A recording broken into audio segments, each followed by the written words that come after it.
எப்படி ஆட்சி அமைஞ்சாங்க, 4ஆம் தேதிக்கு அப்புறம் என்னென்ன கூத்து நடந்ததுங்கிறதுலாம் நீங்க அத்தனை பேரும் தொலைக்காட்சியில பார்த்திருப்பீங்க. எடப்பாடியை முதலமைச்சர் ஆக்குறதுக்கு ஒரு ஒரு யோசனை இருக்குதுன்னு சொன்னாங்க.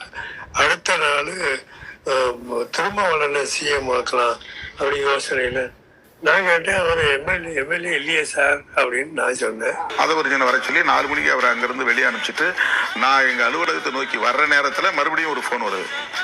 நீங்கள் கடிதம் கொடுத்தா கூட பரவாயில்ல, நீங்கள் தான் முதலமைச்சர், நான் டிக்ளேர் பண்ண போகிறேன், தயவுசெய்து நீங்கள் ப்ரெஸ்ஸை மீட் பண்ணாதீங்கன்னு ஒரு ஃபோன்.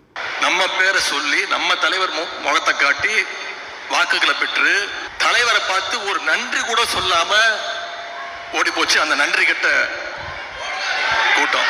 5 எம்எல்ஏ உங்க உழைப்பால வந்தாங்க, கரெக்ட். அப்ப உங்க எம்எல்ஏ எல்லாம் யாரோட உழைப்பால வந்தாங்கன்னா, அப்படி முதன்மை சக்தி நீங்க தான்னா தனியா நிக்க வேண்டியதானே. எது கூட்டணி வச்சீங்க? கூட்டணினா என்னன்னா, அவங்களுக்கு இவங்க ஒத்தாசையா இருக்கணும், இவங்களுக்கு அவங்க ஒத்தாசையா இருக்கணும், இவங்களோட வாக்கு இவங்களுக்கு வரணும், அவங்களோட வாக்கு இவங்களுக்கு வரணும்னா உங்க வாக்கு மட்டுமே காங்கிரஸுக்கு போயிருக்கோம், விசிகா வாக்கு போயிருக்காதா காங்கிரஸுக்கு? அவ்வளவு பெரிய முதன்மை சக்தியா நீங்க? அவ்வளவு பெரிய முதன்மை சக்தியா இருந்தா கூட்டணியா வைக்காம இப்ப விஜய் சார் வாங்கினார் பாருங்க 35%. வாங்குங்க பாப்போம், முடியுமா? இந்த மாதிரி மேடையில் நின்று உருட்டதான் முடியும். இப்ப இருக்கக்கூடிய முதலமைச்சருக்கு யார் சட்டமன்ற உறுப்பினர், யார் அமைச்சர்னு தெரியாது. ஆரணி சட்டமன்ற தொகுதி நமது வெல்லும் வேட்பாளர் சின்னமா சின்னண்ணா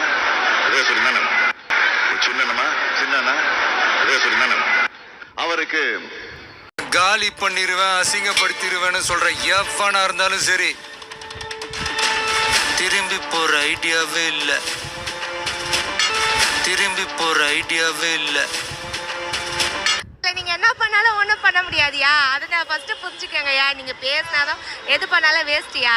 ஃபர்ஸ்ட் உங்க போய் நீங்க அது எப்படி தோத்தீங்கன்னு கூட்டம் போட்டு அழுங்கய்யா, அதை ஃபர்ஸ்ட் பாருங்கய்யா. மற்றவனை கை காட்டி யாரும் வரலங்க. நம்மளுக்கு என்ன வந்திருக்கோ அதை நம்ம செய்ய வந்திருக்கோம், அது கரெக்டாக நம்ம செஞ்சா போதும்.